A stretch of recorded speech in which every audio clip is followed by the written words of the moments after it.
Bienvenue dans Fonction publique mon amour, le podcast qui explore, questionne et parfois bouscule, toujours avec l'envie de comprendre et d'avancer. Je suis Linda et chaque semaine, je vous propose des conversations sans détour avec ceux qui font bouger les lignes, innovent et croient en une fonction publique d'avenir. Parce que le changement commence par une idée et chaque idée a de la valeur. Alors place à l'épisode du jour. Salut Elma. Bonjour Linda. Ça va, détendue? Oui, c'est bien, parfait. Merci d'avoir accepté mon invitation. Je suis ravie, comme d'habitude, mais tu as un profil, tu vas nous expliquer, tu as un profil qui m'intéresse et on va faire un épisode assez précis aujourd'hui, mais je vais en apprendre beaucoup parce que je te disais que tu vas m'apprendre ce que c'est. Je ne sais pas, je découvre en même temps que les auditeurs. Mais merci pour l'invitation. Avec plaisir. Elma, comment tu aimes te présenter? Alors, je suis avocate en droit de la fonction publique, en droit public. J'exerce depuis maintenant presque 10 ans dans le secteur public. Et j'accompagne aujourd'hui donc majoritairement des institutionnels, mais aussi des agents dans leurs problématiques diverses et variées en droit de la fonction publique. Alors, problématiques diverses et variées, mais encore. Mais encore. C'est-à-dire qu'aujourd'hui, le rôle de l'avocat, conseil contentieux, je dirais relativement classique. Je fais aussi des formations quand on me le demande pour mes clients, voilà, sur des sujets particuliers pour qu'ils puissent, travailler en totale autonomie sur certains sujets et que moi je sois là que pour les sujets les plus compliqués, les plus complexes. Et puis c'est ce dont on va échanger aujourd'hui. Il m'est arrivé effectivement de réaliser des enquêtes administratives et on me le demande de plus en plus souvent. Voilà, une mission qui est un peu différente, qui est complémentaire à celle que je peux exercer aujourd'hui, et dans laquelle les avocats ont un rôle, je pense, un peu différent, un rôle indépendant et impartial, et qui permet d'apporter un soutien aux institutionnels dans ces cas de figure-là. Ouais, alors ok, donc tu as prononcé les mots, enquête administrative. Voilà. Alors, c'est quoi une enquête administrative? Qui la demande? Alors, qui la demande? Donc, généralement, ce sont effectivement les administrations dans des contextes très majoritairement disciplinaires.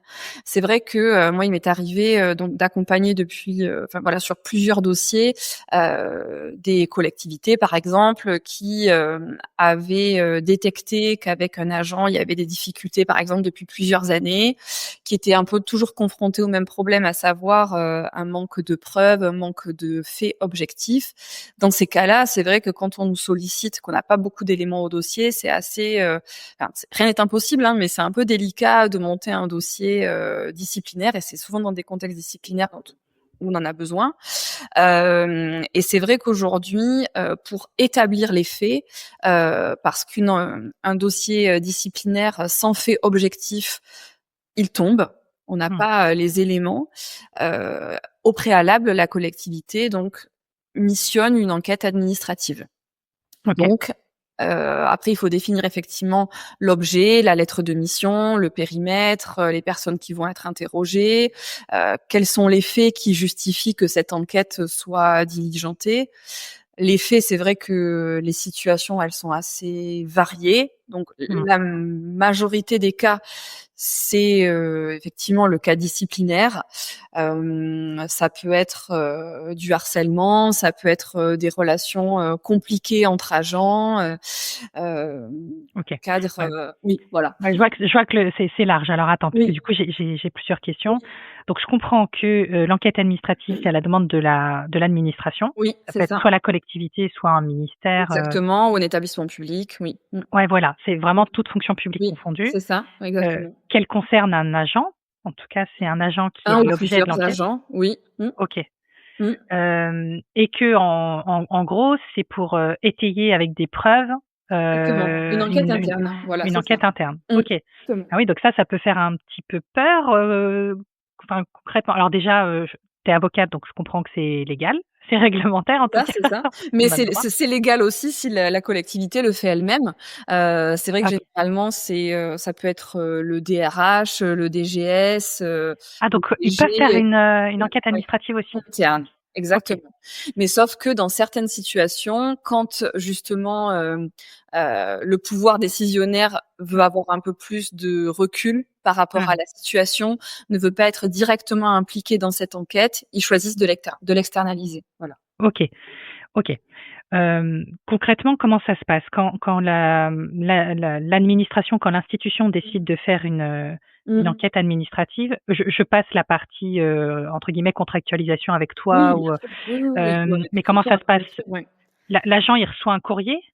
Alors, Heu, d'abord, la première chose, c'est effectivement la lettre de mission, définir le périmètre exact de l'enquête. mmh, Heu, L'enquête, elle doit permettre de peut-être collecter des documents, collecter des témoignages, mais je dirais qu'il y a une conclusion à cette enquête et la conclusion va répondre à la lettre de mission. Donc c'est très important dès le départ de précisément définir quel est l'objet de l'enquête. Est-ce que c'est d'établir, je sais pas, la relation de travail entre, le mode de management d'une personne? mmh. Est-ce que c'est d'établir si des faits de harcèlement ont lieu? C'est pas nécessairement toujours d'auditer, tout un service. D'accord. Donc c'est là où la définition dès le départ est très importante parce que, on imagine bien que quand on va auditer des agents, en réalité, on peut parler après pendant, des heures, hein, Mmh. et c'est vrai que pour que ce soit efficace par la suite, il faut bien définir dès le départ, ce qu'on recherche Ouais. et la conclusion de l'enquête va justement répondre à la lettre de mission. Ça, c'est très important parce que il faut qu'après par la suite, notre enquête, elle soit, heu, incontestable, je dirais. Il faut qu'elle Oui. soit le plus objective possible. On n'est pas là pour avoir une appréciation, personnelle et subjective des choses. Donc Alors mmh, c'est hyper intéressant ce que tu dis. J'aimerais, revenir là-dessus si tu veux bien. Hem, Moi, il y a un truc dans ce genre de process, il y a un mmh, truc sur lequel je suis vachement vigilante, en règle générale, c'est ce que j'appelle, enfin ce qui s'appelle, c'est pas moi qui les appelle comme ça, mais les biais de confirmation. C'est-à-dire que mmh, si jamais tu as une demande qui te dit, «Je veux faire une enquête administrative pour prouver que cet agent, bah, tu parlais de harcèlement par exemple, oui, il y a une situation de harcèlement vis-à-vis de cet mmh, agent». mmh, L'enquête, est-ce qu'elle permet de faire sauter tous les biais de confirmation ou est-ce que, alors, je vais, poser ma question différemment. Est-ce que l'enquête permet d'avoir, de ne d'étudier la situation dans sa globalité et mmh. de poser vraiment les faits? Ou est-ce qu'elle est en charge de montrer dans quelle mesure est-ce que oui, il y a une situation de harcèlement? Non, Je sais justement, l'enquête, elle est vraiment là pour établir les faits et pour, ouais, justement, contredire les versions des uns et des autres. On n'est pas là pour OK, confirmer une intention préalable. voilà, c'est ça. OK, Pas du tout, pas du OK. tout. Non, mais il faut Et que au ce soit clair. contraire, justement, c'est bien l'enquête parfois qui permet de, bah, justement, d'établir véritablement les choses et de parfois faire sauter, les visions, les perceptions, Mmh. préalables que peut avoir, ça arrive effectivement, le pouvoir décisionnaire avant, quoi. Mmh. OK. Donc effectivement, un agent qui, sait qu'il y a une enquête administrative à Mmh mh. son encontre, ça ne veut Oui, pas dire forcément qu'il est, exactement. dans le Pas du viseur ou tout. qu'il va se passer un Pas truc, du tout. Pas nécessairement, effectivement et puis, il sera audité lui aussi mmh, et à l'occasion de son audition, il va pouvoir, donner sa version des faits. Il va pouvoir effectivement transmettre des documents s'il le souhaite. mmh, Je dirais, chaque personne, est vraiment là pour, livrer le maximum de documents. OK. Et c'est obligatoire quand quelqu'un est sous enquête administrative, il a obligation de répondre aux convocations? Enfin, c'est des convocations d'ailleurs? C'est, Alors oui, il est convoqué effectivement. Alors il a pas l'obligation de répondre. Après, c'est conseillé. Enfin, je dirais que si mmh, on n'a rien à se reprocher, autant répondre à la convocation et autant, voilà, répondre aux interrogations dont on fait mmh. l'objet. Mmh. Et ça se passe avec des entretiens, Alors one ou c'est oui, un c'est jury? ça. Alors non, c'est pas un jury. Alors c'est vrai que parfois, il peut y avoir 2 personnes qui vont, auditionner justement l'agent. Moi, c'est vrai que je le fais seule, c'est-à-dire que j'entends les agents, je prends en note, immédiatement, les réponses et à l'issue de l'entretien, ils vont directement signer leur procès-verbal d'audition. Mmh, D'ailleurs, ça, c'est quelque chose que je constate aussi, parce que ça m'arrive de défendre dans des dossiers et de récupérer après qu'une enquête ait déjà été faite. Un petit conseil au passage, mmh, quand on auditionne, il faut absolument, donner alors idéalement immédiatement le procès-verbal d'audition, à le faire signer à cet agent-là tout de suite et pas attendre des semaines et des semaines, quoi. Ouais. Parce que moi, je vois des dossiers où le PV n'a toujours pas été donné plus de 3 mois après l'audition de l'agent. Enfin, c'est impossible de retranscrire ce qui a pu se dire. Et là, dans ce cas-là, l'enquête, elle est, je dirais, c'est presque contre-productif au final. Oui, d'accord. Ok. Donc là, tu disais en introduction qu'il y en a de plus en plus des enquêtes. Enfin, en tout cas, à ton niveau, il y en a de plus en plus. Oui. Est-ce que un agent, il peut demander une enquête administrative aussi, ou c'est... Alors, il peut alerter sa collectivité effectivement sur une situation qu'il va subir. Il peut le solliciter. Mais c'est l'institution qui le demande. Exactement, oui. Ok. Est-ce que tu as, alors, à ton humble niveau, j'ai envie de dire, mais est-ce que tu as pas des stats, mais des proportions? Ça concerne plutôt quoi? Des cas de management, des cas de comportement? Tu parlais de discipline, mais c'est assez vaste. Ouais, c'est assez vaste parce que les sujets disciplinaires sont vastes. Donc, du harcèlement, du management, ça peut être des faits de vol, voilà, de l'addiction aussi. Voilà. J'ai eu le cas aussi où l'enquête avait été plus réduite parce qu'il s'agissait de regarder des documents, mais c'était sur l'établissement de faux. Donc voilà, c'est vraiment du disciplinaire, mais c'est assez varié. C'est vrai que peut-être que les cas qui reviennent le plus souvent, malgré tout, c'est oui, le management, les relations de travail. Ok. Est-ce qu'on est dans un cadre normal ou justement, est-ce que c'est plutôt du harcèlement, quoi? Ouais, ok. Est-ce que c'est fonctionnel ou dysfonctionnel? C'est ça. Les enquêtes administratives, elles figurent au dossier de l'agent? Non. En fait, l'enquête administrative est un document confidentiel qui va donc, enfin, en tout cas, la conclusion de l'enquête qui va être remis à la collectivité. L'agent ne reçoit pas copie de ce document. C'est pas quelque chose qui effectivement est transmis après aux agents qui ont fait l'objet d'une audition, quoi. D'accord. Ok. Mais il peut quand même, enfin, s'il a été interrogé dans le cadre de l'enquête, il sait qu'il y a une enquête, il peut demander à la collectivité son PV d'audition, par exemple, à minima? Exactement, il peut demander son PV d'audition. S'agissant du reste et s'agissant de la conclusion, c'est assez, je dirais, précis et particulier parce que un agent ne peut pas. Enfin, on imagine bien que quand on fait l'objet, qu'on est agent, qu'on fait l'objet d'une enquête, on a absolument envie de savoir ce que ses collègues ont pu dire de soi. Voilà. Et donc, je dirais que ça, c'est pas possible de l'obtenir parce que on ne peut pas communiquer des documents qui seraient susceptibles de porter préjudice à un autre agent. Donc, en réalité, l'enquête, ça reste un document administratif communicable, mais sous certaines conditions. Et donc, dans ces cas-là, il y a peut-être des choses qui sont effectivement à flouter dans le document qui fait l'objet de la synthèse, en fait. D'accord.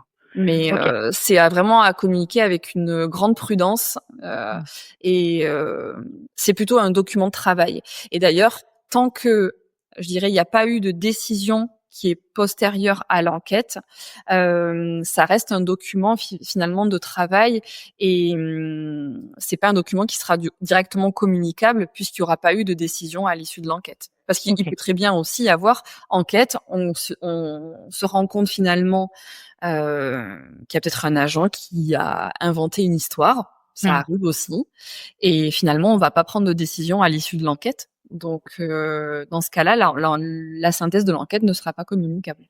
Ok. Donc si je reprends le process tel que je l'ai compris, il y a une alerte, une situation qui a été qui a été identifiée. Oui. Décision de la part de l'institution, de la collectivité, de l'administration de faire une enquête administrative. Oui. L'enquête administrative est menée par tes soins ou en interne, selon la décision qui est prise. Exactement. Il y a une conclusion qui est rendue. Oui. Une fois que la conclusion elle est rendue, il y a, on va dire, infusion, digestion de cette conclusion. C'est ça. Qu'est-ce qu'on fait? Décision vis-à-vis de l'agent. Est-ce qu'on met en place une procédure administrative, une procédure disciplinaire? Est-ce qu'on ne fait rien? Oui. Est-ce Ça que c'est peut un être changement d'affectation? Est-ce OK, que finalement, en parallèle donc voilà, est-ce qu'on se dirige vers une sanction? Est-ce qu'il y a des mesures de protection fonctionnelle à prendre à l'encontre de certains agents aussi? Alors après, il y a des choses qui peuvent être faites aussi en parallèle de l'enquête. C'est-à-dire qu'on imagine bien que quand une enquête est diligentée, bon, c'est que ça va pas trop, hein, globalement. ouais, Il peut y avoir aussi des mesures conservatoires qui sont prises en parallèle. d'accord. Un agent dont on soupçonne qu'il a commis une sanction, grave, il peut y avoir des mesures conservatoires et une mesure de suspension qui va être prise en parallèle. Donc il y a des choses en même temps et il y a des choses effectivement, des options à l'issue de l'enquête. D'accord et ça figure dans enfin, quand tu remets ta conclusion, il y a des préconisations, des propositions ou c'est juste la conclusion de l'enquête et c'est eux qui, enfin, c'est l'administration qui prend Alors, sa décision, seule? je dirais qu'il y a 2 choses, c'est que, encore une fois, la conclusion de l'enquête, elle doit vraiment répondre à la lettre de mission. Mmh, Est-ce que tel ou tel fait sont établis? Donc la conclusion de l'enquête, je dirais qu'il faut trouver le juste milieu entre, donner des préconisations, ouais. qui ne vont pas aussi trop au-delà. Après bien sûr, moi dans mon rôle de conseil, je Mmh, peux, dire des choses que je vais pas bien sûr écrire dans la conclusion de l'enquête, mais oui. il faut vraiment faire attention à la rédaction de ce document-là. Oui, oui, oui, donc je comprends bien effectivement. Tu as ta lettre de mission, toi tu dois répondre à la lettre de C'est mission ça, en tant que c'est ça. conseil, tu sais quelles propositions tu peux faire derrière, mais c'est pas dans le cadre de la lettre de mission, Exactement, du départ. OK, exactement. Mmh. ouais, j'ai bien compris.